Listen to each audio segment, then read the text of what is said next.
Hi, I'm Brandy Childress, and with me today is Charlotte Powers, Chair of VTA Citizens Advisory Committee, or what we call the CAC.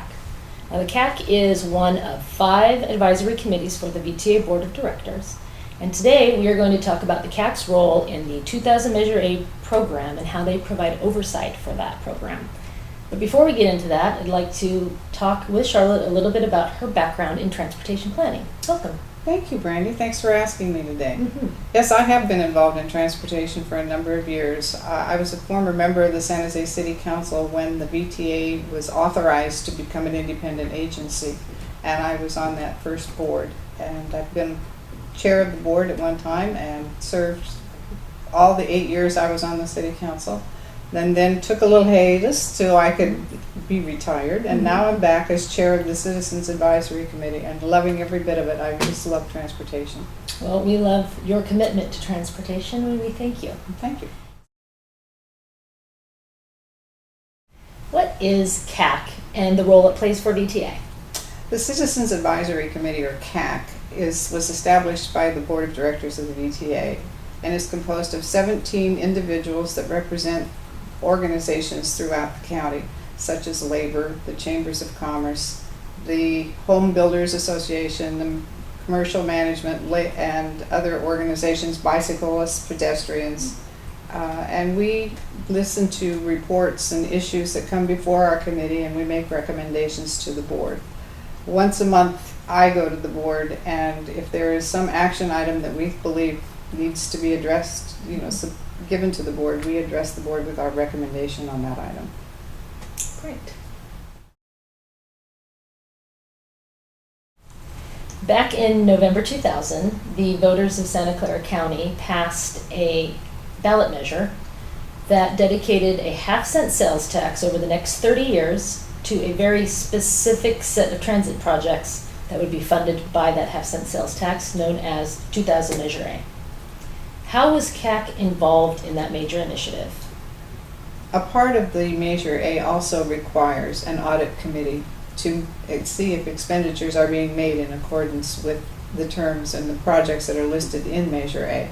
And the CAC was then identified to serve as that audit committee.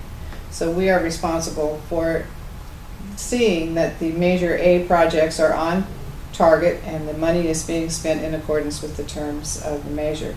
We hire an independent auditor to help us with this, and he prepares a report which we present annually to the board and to the public, and we hold a public hearing, and we make recommendations, or if there are some that the audit committee makes, to the board to make sure that they are in compliance with the terms of Measure A.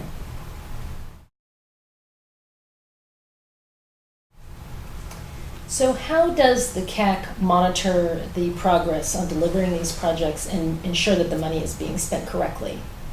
Well, we receive reports from the project managers who come to the committee and give us updates as the projects are underway.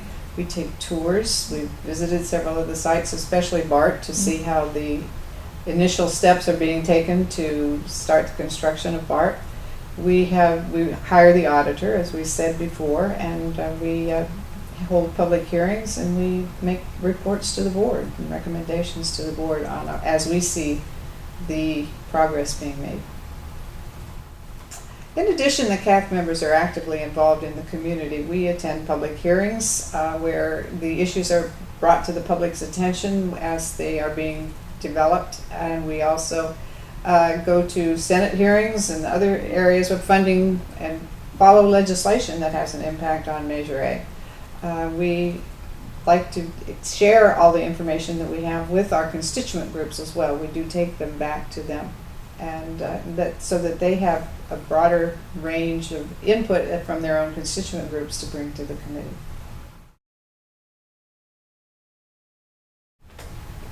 Bottom line, was CAC satisfied with VTA's progress to date? Well, after careful review of the audit and receiving input from the community and others, yes, we are very pleased with the progress to date, and we found them to be in compliance with the terms of Measure A. Now, although the voters passed the measure in 2000, VTA has only been collecting the sales tax since 2006. That's correct. It's only been 5 years, but what kind of progress has VTA made on projects? Oh, there's been substantial progress on the projects that are in Measure A. And even despite the steep decline in sales tax revenue that's been a part of the recession, we have really made some great progress. For example, in the BART project particularly, which is a high priority, we've started to prepare the corridor by buying the right-of-way, moving the utilities and the rail lines so that when actual construction can start, we are ready to go. VTA has purchased 70 low-floor light rail vehicles that are currently in operation. We have worked on the pedestrian improvements that are currently underway in the initial stage of the Capital Expressway Light Rail project to East Ridge Transit Center. We're working on the Blossom Hill pedestrian bridge in South San Jose, and it is anticipated to be completed by the end of the year, providing a safe crossing for the public over the Union Pacific Railroad tracks and Monterey Highway, and that's a major project. And VTA has implemented the 522 express bus service along El Camino Real, servicing Palo Alto to East San Jose. These are just a few of the projects that are underway, and remember, we have a long way to go till 2036. That is quite an impressive list of accomplishments. Charlotte, I want to thank you for coming in today and speaking with us. I'd also like to thank the CAC for the service you provide the Santa Clara County voters. You're very welcome. For a complete list of projects and the annual report that we spoke about today, please visit www.vta.org. And if you're interested in learning about other advisory committees, please check back here in the future for videos coming soon.